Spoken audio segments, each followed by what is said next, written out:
नमस्कार, मैं हूं अंचल शुक्ला और आप देख रहे हैं बंसल न्यूज। बंसल न्यूज के खास कार्यक्रम बोलो बोलो मुंह तो खोलो में आज हम एक इस विषय पर बात करने जा रहे हैं जिसकी जरूरत है आज देश को।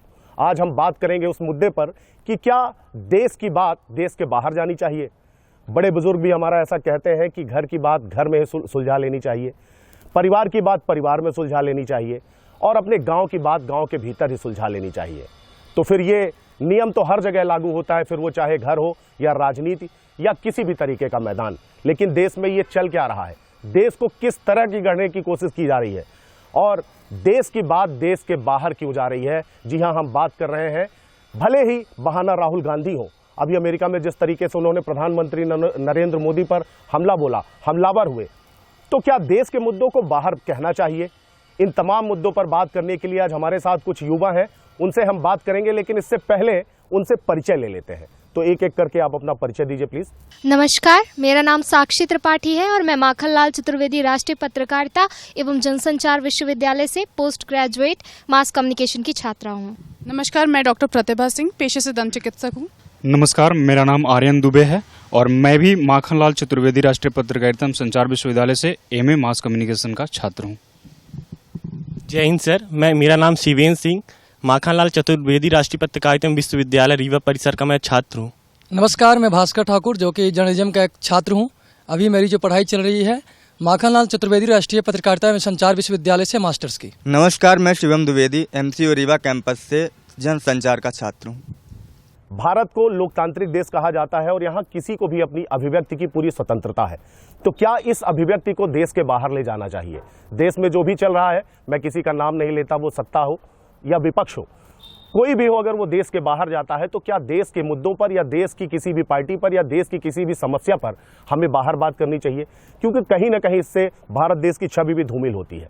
और एक तरफ बात आती है कि सत्ता पक्ष भी ऐसा क्यों कर रहा है कि अगर हम नीति आयोग की बात करते हैं, अगर हम नीति आयोग की बैठक बुलाते हैं तो उसमें गैर कांग्रेसी जो राज्य हैं वो या तो बाईकाट कर दिए जाते हैं और या तो बाईकाट हो जाते हैं। क्योंकि नीति आयोग की बैठक में ही प्रदेश में विकास किस तरीके से होना, इस पर चर्चा होती है और वो राज्यों से दूर रह जाते हैं।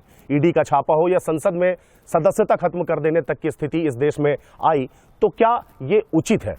तो सबसे पहले मैं चाहूंगा डॉक्टर प्रतिभा, आप अपनी राय रखें कि ये जो चल रहा है देश के बाहर, ये क्या होना चाहिए, क्या कहती हैं आप, क्या मानना है आपका। देखिए, सबसे पहले तो मैं बहुत बहुत शुभकामनाएं देना चाहूँगी कि ये बहुत ही अच्छा टॉपिक हमने चूज़ किया है। क्योंकि आजकल राजनीति सिर्फ बड़े बुजुर्गों तक सीमित नहीं है, आजकल यंगस्टर्स भी बहुत ज़्यादा इन्वॉल्व हैं राजनीति में। और कहीं ना कहीं सबके इन्वॉल्वमेंट की वजह से हर सोशल मीडिया प्लेटफॉर्म पे हम यूजुअली देखते रहते हैं राजनीतिक बातें। तो कहीं ना कहीं हमें अगर कोई भी इंसान जो राजनीतिक बिगेस्ट पेडेस्टियल पे बैठा हुआ है, कोई बड़ा नेता है, अगर उसकी भाषा या फिर वो कुछ ऐसी गलत बात कहते हैं तो डेफिनेटली वो बहुत सारे लोगों को इंस्पायर भी कर सकती है या फिर बहुत सारे लोगों को एक नेगेटिव इम्पैक्ट भी डाल सकती है। तो ये कहीं ना कहीं नेताओं की एक बहुत बड़ी रिस्पॉन्सिबिलिटी बन जाती है कि वो अपनी स्पीचेस में क्या बोल रहे हैं, क्या बातें वो सामने रख रहे हैं। भले वो एक राजनैतिक भाषा की अगर मैं बात करूँ तो राजनीति में व्यंग और कटाक्ष हमेशा से रहे हैं, लेकिन इसका मतलब ये नहीं है कि आप इसको इतना ज़्यादा स्तर गिरा दिया जाए कि वो एक मतलब निचले लेवल पर चली जाए। और वहीं हम बात करेंगे कि घर की बात घर पे ही रहनी चाहिए। तो इस तरीके की चीज़ें हमेशा से आपने अभी राहुल गांधी जी का एग्जाम्पल आप दे रहे हैं, उसमें भी अगर आप उनकी बात को सुनेंगे तो उन्होंने एक व्यंग्यात्मक तरीके से अपनी बात को रखा है। तो ये एक बहुत बड़ी रिस्पॉन्सिबिलिटी बनती है नेताओं की कि वो अपने शब्दों को सही शब्दों का चयन करें और अपनी बात रखें। साक्षी, मैं आपकी प्रतिक्रिया चाहूंगा इस पे, आप क्या कहना चाहेंगी, क्योंकि आप जर्नलिज्म के स्टूडेंट हैं और निश्चित रूप से आप समझती होंगी कि नेता जो है वो राजनेता जो है वो समाज का प्रतिनिधित्व करते हैं और ऐसे में बड़ी जिम्मेदारी होती है उनके ऊपर, चाहे वो शब्दों को लेकर हो, चाहे वो उनके तौर तरीकों को लेकर हो, चाहे उनकी बातों को लेकर हो। एक तरफ विपक्ष ये भी कहता है कि हम सरकार की नाकामियां गिना रहे हैं, ना कि हम अपने देश के बारे में कुछ बोल रहे हैं। क्योंकि at the end of day सबके लिए देश ही सब कुछ है, सबसे बढ़कर देश है। हम कहते हैं कि सबसे पहले हमारी भारत माता है और भारत माता मतलब हमारा भारत, हमारा हिंदुस्तान। तो उसमें रहने वाले सभी लोगों की यही जिम्मेदारी बनती है कि हम उसकी आन बान और शान को बनाए रखें। तो क्या कहना चाहेंगी आप साक्षी। बहुत बहुत धन्यवाद सर। सर, राजनीति जो है वो भूतकाल, भविष्यकाल और वर्तमान काल तीनों का समाहित रूप है। अगर हम भूतकाल में भी देखें तो अपनी जीवा और वाणी के कारण ऐसे कई युद्ध हुए, चाहे हम महाभारत काल की बात कर ले या रामायण काल की बात कर ले, ऐसे कई उदाहरण देखने को मिल जाएंगे। और इस विषय पर कबीर जी ने भी क्या खूब कहा है कि शब्द सभारे बोलिए, शब्द के हाथ न पाओ, एक शब्द घाव करे, एक करे औषधि। तो ठीक इसी प्रकार से राजनीति में भी होता है। राजनीति में आजकल आफ्टर अगर हम कोविड की बात करें, कोविड का वो दौर था जब सभी लोग अपने घर में थे। एक तरीके से देखा जाए तो कोविड के समय से लोगों का राजनीति से एक अलग लेवल का लगाव हो गया है। बच्चों से लेकर बुजुर्ग तक, बुजुर्ग तो पहले ही राजनीति से जुड़े हुए थे, पर आज का जो यूथ है वो कहीं ना कहीं हर पॉलिटिशियन को अपना एक आइकन मान रहा है। अगर हम देखें तो हमारे भारत देश में नरेंद्र मोदी जी, हमारे माननीय प्रधानमंत्री जो हैं, उनका बहुत ही ज़्यादा क्रेज़ है और हर कोई उनको फॉलो करना चाहता है। चाहे हम योगी आदित्यनाथ जी की बात करें, हर कोई अपने तरफ से, कोई हिंदू राष्ट्र की बात करता है तो कोई अंबेडकर की पूजा करता है, उनके सिद्धांतों पर चलता है। तो हम कह सकते हैं कि हमारा जो भारत देश है, एक स्वतंत्र देश है, वो पूरी तरीके से राजनीति से जुड़ा हुआ है। तो जो हमारे राजनेता आज गढ़ेंगे वही हमारी कल की तस्वीर होगी। जो शब्द आज वो पिरोएंगे वही आने वाला कल का हमारा वातावरण होगा। अगर हम बात करें, अगर हम कहते हैं कि हमें राम राज्य चाहिए, हम राम राज्य की बात करते हैं, तो हमारे राजनेता कहीं ना कहीं ये भूल रहे हैं कि उस राम राज्य को स्थापित करने के लिए मर्यादा पुरुषोत्तम राम ने मर्यादाओं की सीमा को कभी नहीं लांघा, उस मर्यादा को हमेशा बरकरार रखा। तो ये जो राजनीति हो रही है आज, राजनेता जो है कहीं ना कहीं अपने देश के हित से परे जाकर तुष्टीकरण की राजनीति में लिप्त हो रहे हैं। तो राजनेताओं को ध्यान रखना होगा, इस चीज को बहुत ही ध्यान रखना होगा कि वो एक आइकन है। उनके हर कहे शब्द हमारे देश के लिए, हमारे देश के युवाओं के लिए एक रोल मॉडल की तरह काम कर रहे हैं। अगर दो नेता किसी भी पार्टी के नेता हैं, अगर कहें कि हम कह सकते हैं अमूमन तौर पर होता है कि बीजेपी और कांग्रेस ऐसा वर्सेस हो जाता है, तो उन लोगों का आपसी जो भी रहे, लेकिन अगर वो किसी चैनल पे या कहीं पे बैठकर कोई बात करते हैं, किसी भी तरीके के अविवादित टिप्पणी कर विवादित टिप्पणियां वो करते हैं, तो कहीं ना कहीं जब नुक्कड़ों पे चर्चाएं होती हैं तो वही विवाद का कारण बन जाती हैं, क्योंकि वो हमारे मस्तिष्क में इस तरह घर कर जाती हैं कि वो उसे हम अपना पक्ष और विपक्ष निर्धारित कर। निश्चित रूप से हम क्या है कि हम विचारधाराओं से जुड़े होते हैं। जैसे कोई नरेंद्र मोदी की विचारधारा पे चल रहा है तो कोई राहुल गांधी की विचारधारा पे। बहुत अच्छी बात कही आपने कि राम राज्य की बात करते हैं और राम बनने की कोशिश नहीं करते, और मर्यादा पुरुषोत्तम मतलब मर्यादित रह के ही राम राज्य की परिकल्पना की जाती है। साक्षी, बहुत अच्छी बात कही आपने। और अभी देखिए आपकी विदेश जब भी हमारे देश के प्रधानमंत्री जाते हैं तो कोई उनके पैर छू लेता है, तो कोई कहता है कि आपका तो मुझे ऑटोग्राफ ले लेना चाहिए। तो निश्चित रूप से ये लोकप्रियता ही है और निश्चित रूप से देश, भारत देश का जो डंका है वो पूरे विश्व में बजे, इसके लिए पक्ष हो या विपक्ष हो, सबको सोच समझकर टिप्पणी करनी चाहिए या कोई भी बात कहनी चाहिए, क्योंकि बात निकलती है तो दूर तलक जाती है, आप लोगों ने सुना है। तो हमें इस बात का विशेष ध्यान देना चाहिए। मैं आगे चाहूँगा और भी हमारे साथ युवा साथी जो है वो इस पर अपनी किस तरीके की प्रतिक्रिया रखना चाहते हैं या क्या मत है आपका। जी, जैसा कि साक्षी ने बताया कि मतलब राम राज्य, राम पे राजनीति होती है आजकल, तो मैं यही कहूँगा कि राम, प्रभु श्री राम या हनुमान जी या कोई भी देवी देवता राजनीति करने के लिए नहीं है, आत्मसात करने के लिए। तो आत्मसात करने के बजाय यहाँ पे राजनीति हो रही है, और यही कारण है कि हमारे देश का जो मतलब प्रभुत्व है वो धूमिल हो रहा है विदेशों में। गलत गलत बयानबाजी यहाँ से भी निकल के आती है, और जब यहाँ से हमारे जो राजनेता जाते हैं कहीं पर, अमेरिका गए, ब्रिटेन गए, ऑस्ट्रेलिया गए, कहीं गए, तो वो अब पक्ष विपक्ष को दबाने के चक्कर में कुछ भी बयानबाजी करके आ जाते हैं। गलत है। अब बात आती है कि राहुल गांधी गए अमेरिका में बोलें, राहुल गांधी गए ब्रिटेन में बोलते हैं, कैम्ब्रिज में बोलते हैं, ऑक्सफोर्ड में बोलते हैं। व्यक्ति विशेष की यहाँ पर बात नहीं है, बात चूंकि ये एक वाक्य हुआ है इसलिए उदाहरण के तौर पर इसको रखा गया है। कभी की बात करें, हम सत्ता का आदमी हो, विपक्ष का आदमी हो, जाता है और वो बयानबाजी करके आते हैं। जी, तो विपक्ष की बात अगर अभी कर ले तो विपक्ष बोलेगा तो कहाँ बोलेगा। अगर देश में बोलता है तो उसके ऊपर क्या प्रतिक्रियाएं होती है आप देख चुके हैं, मुझे बताने की जरूरत नहीं है। अब एक लोकतंत्र का उदाहरण ही होता है कि अभिव्यक्ति के आज़ादी को बनाए रखना। सबको कुछ न कुछ बोलने का अधिकार है, परंतु कहीं दूसरे जगह जाकर अपने देश से संबंधित कुछ ऐसा बयानबाजी करके ना आए कि जिससे पूरे देश का ही मतलब चेहरा धूमिल हो जाए। कुछ भी बोलने का यहाँ अधिकार है। यहाँ पर हमारे देश में जो है RTI कानून लाया गया था 2005-06 में, जिसके अंतर्गत हम किसी भी सरकारी कार्यालय में किसी भी व्यक्ति के ऊपर RTI लगा करके उससे संबंधित इन्फॉर्मेशन जो है, घोटालेबाजी तक का इन्फॉर्मेशन हम निकलवा सकते थे। परंतु बीजेपी सरकार आने के बाद 2014 के बाद 2017 में RTI का संशोधन कर दिया गया। तो राइट टू इन्फॉर्मेशन का संशोधन करने के बाद एक मतलब वो प्रधानमंत्री के अंदर जो एक स्वतंत्र कमेटी हुआ करती थी, प्रधानमंत्री उसके अब अध्यक्ष हो गए एक तरह से।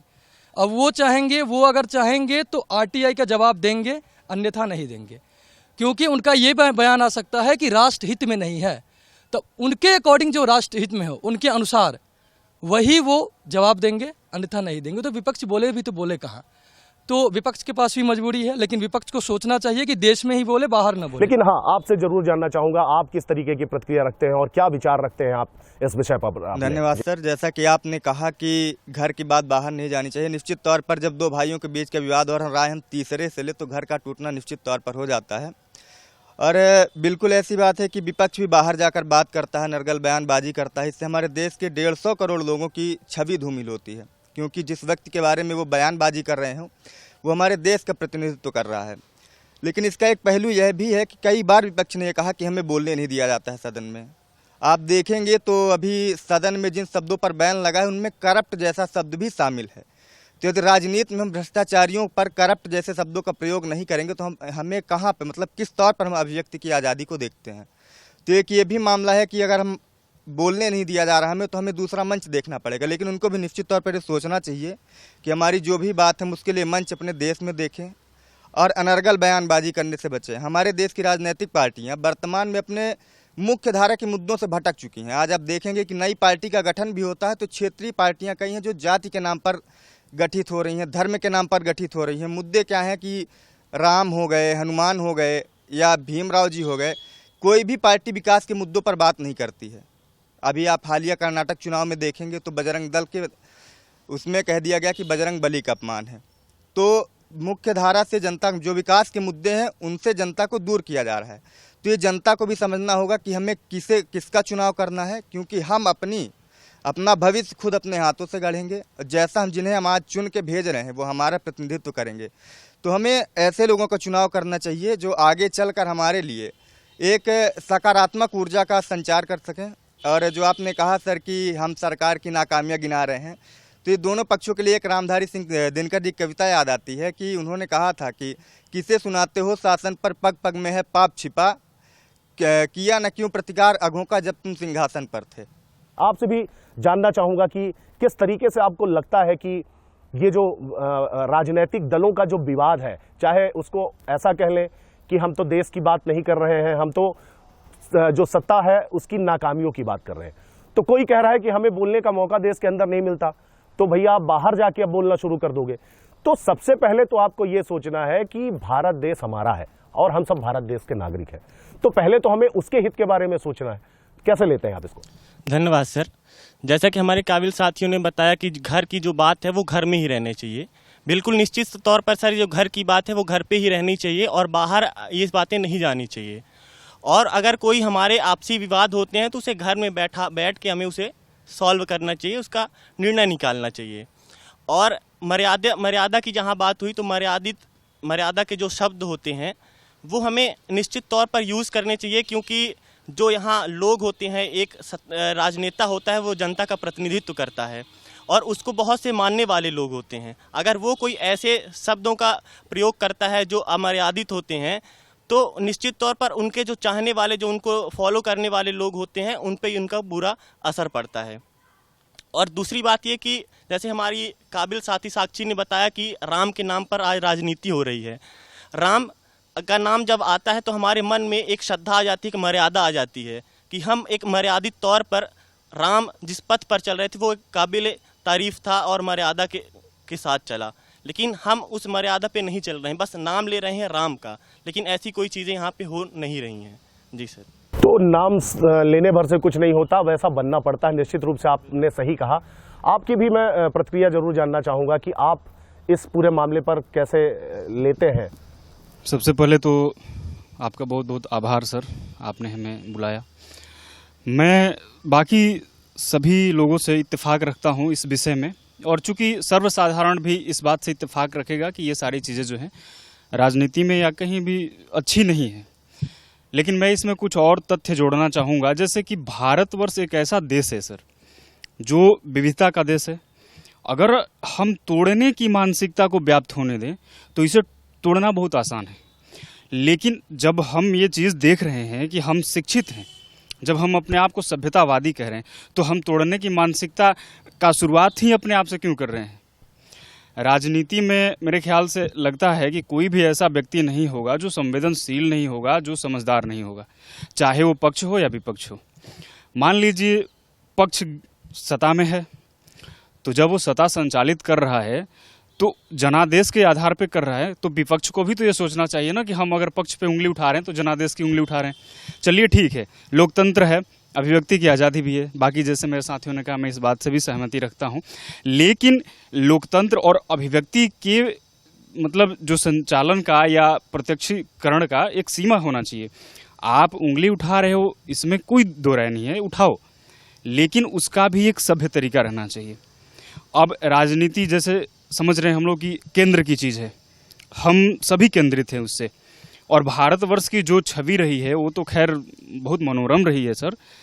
राम राज्य तो इसमें मेंशन होगा ही, उल्लेख होगा ही इसका, क्योंकि हम उसी आधार पे जो है चलने वाले लोग हैं।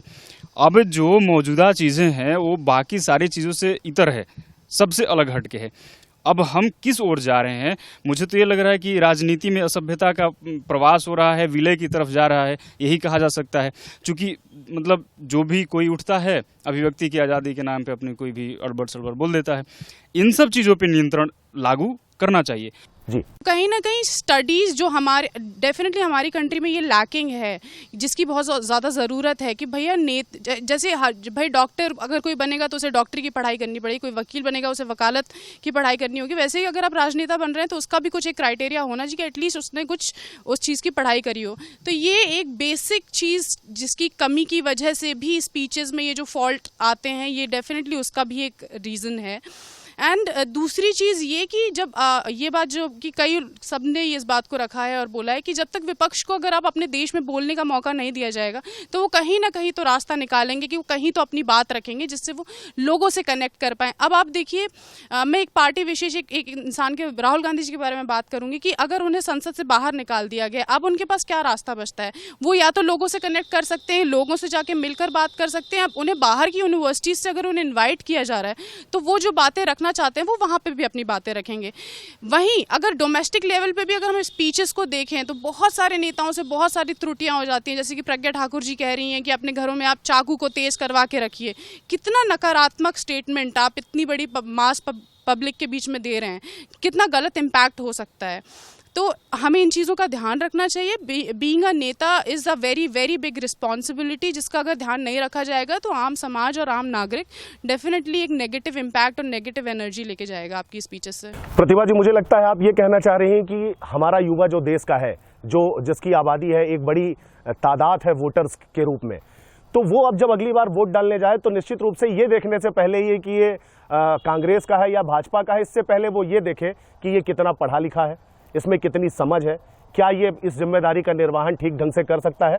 मैं सही कह रहा हूं? जरूरी है व्यक्ति विशेष की इम्पोर्टेंस उसकी पर्सनालिटी, उसकी स्टडीज़, उसकी एजुकेशन, इन सब चीज़ों से बढ़ती है। तो आप इतने बड़े, ये हमेशा से हमारे देश में कमी रही है और इसका निवारण होना चाहिए। इवन हम हमारे पुराने पॉलिटिशियंस को देखें तो ज़्यादातर जैसे सरदार वल्लभ भाई पटेल वकील थे, BR अम्बेडकर जी वकील थे, सब महात्मा गांधी जी वकालत की हुई थी। तो सब पढ़े लिखे नेता हमारे आसपास हमारे बीच थे जिन्होंने हमारे देश को आज़ाद करवाया और संभाला। तो अब आगे भी जिस चीज़ की बीच में जो कमी हो गई है वो डेफिनेटली जब तक ये पूरी नहीं होगी इस तरीके की बयानबाजी होती रहेगी और इस तरीके की स्पीचेस आती रहेंगी। कुल मिलाकर सक्षमता के आधार पे, सक्षम व्यक्ति को सक्षमता के आधार पे उसका दायित्व तो सौंपा जाना चाहिए जिसका वो ठीक ढंग से निर्वहन कर सके। साक्षी, आपकी अंतिम प्रतिक्रिया लूंगा मैं इस पूरे बातचीत के दौरान और इसके बाद हम कंक्लूड करेंगे इसको। जी, तो जैसा कहा सबने कि जो हमारे नेता हैं उनका सिलेक्शन इस आधार पे होना चाहिए कि वो उनका ग्रेजुएशन लेवल क्या है या फिर उनका एजुकेशन लेवल क्या है। तो मेरा कहना ये है सर कि उनके एजुकेशन लेवल जो भी हो, लेकिन उनके अंदर सर नैतिक मूल्य और सिद्धांत जो हैं वो पूर्ण तरीके से विराजमान होना चाहिए। और उनको ये भली भांति मालूम होना चाहिए कि वो आपस में एक दूसरे को नीचा दिखाने के लिए चाहे जातिवाद टिप्पणी करे या एक दूसरे को निजी टिप्पणियां करे, इसका प्रभाव हमारे देश और हमारे देश की जनता पर क्या पड़ रहा है। हम विदेश में जाकर टिप्पणियां कर देते हैं, विवादित बयान दे देते हैं, पर इसका प्रभाव क्या पड़ रहा है? क्या पता बाहर के निवेशक जो हैं वो हमारे इस अंदर के मनमुटाव को देखकर हमारे देश में निवेश करना बंद कर दे। क्या पता कि हमारी इस कमजोरी को देखकर हम सभी ने वो लकड़ी के गट्ठे वाली कहानी सुनी है सर, वही हाल हो रखा है। अगर हम एक अकेले रहेंगे तो हमें कोई भी बाहर से आकर तोड़कर रख देगा, लेकिन हम सब अगर एक हो जाएंगे तो किसी भी बाहर वाले की हिम्मत नहीं होगी कि हमारे साथ किसी भी तरह की राजनीति कर सके। तो चाहे पक्ष हो चाहे विपक्ष हो, हर किसी को अपनी बात रखनी चाहिए। पक्ष को भी विपक्ष की बात सुननी चाहिए और विपक्ष को भी अपनी मर्यादाओं का ध्यान रखना चाहिए, क्योंकि सत्ता हो, राजनीति हो, कुछ भी हो, सबसे ऊपर हमारा देश है। हमारे देश से बढ़कर, हमारे देश की जनता के हित से बढ़कर हमारे लिए राजनीति नहीं है। तो अगर राजनीति करनी ही है तो विकास की राजनीति करिए, राजनीति करनी ही है तो देश की जनता के हित के लिए राजनीति करिए, ना कि अपने नाम, अपने वर्चस्व की लड़ाई लड़ने के लिए आप राजनीति करिए। इसी में हमारा, हम सब का, इस देश का भला है। निश्चित रूप से बहुत बड़ी बात कही। इन युवाओं से बात करने के बाद बहुत सारी बातें निकल कर आई। एक तो सबसे बड़ी बात ये निकल कर आई कि हमें एकजुट रहना होगा और हमें राजनीति करना है तो देश हित के लिए करना होगा, विकास के लिए करना होगा। और एक जो सबसे महत्वपूर्ण बात जो आज का युवा इस चीज़ को मानता है, जानता है और उसे मौका मिले तो वो कर भी दिखाएगा और कर रहा है कि सक्षम हाथों में राजनीति या सत्ता सिंहासन सौंपना चाहिए। जिसकी जो सक्षमता है उस हिसाब से उसको उसका मंत्री पद का विस्तार होना चाहिए। और निश्चित रूप से देश का विकास तभी संभव है जब पक्ष और विपक्ष दोनों मिलकर चलेंगे। और इस बात का हमें जरूर ख्याल रखना है कि घर की बात घर से बाहर न जाए। इस समय का जो वर्तमान राजनीतिक परिदृश्य है कुछ ऐसा ही देखने को मिल रहा है और जरूरत है इसे समय रहते सुधारने की। और उसी पर आज हम सबने चर्चा की और युवाओं ने बड़ी ही तसल्ली से अपनी बात रखी और पूरी निष्ठा के साथ उन्होंने कहा कि देश में राजनेताओं का चयन बहुत अच्छे से होना चाहिए। और एक नई बात जो निकल के आई कि आने वाले चुनावों में निश्चित रूप से युवा इस बात को मानता है कि कौन किस दल का है, इससे ज़्यादा महत्वपूर्ण ये है कि कौन कितना सक्षम है, कितना प्रतिभावान है और कितना पढ़ा लिखा है। अगली बार हम किसी और विषय के साथ फिर करेंगे युवाओं से बातचीत। तब तक मुझे यानी अंचल शुक्ला को दीजिए इजाज़त। नमस्कार।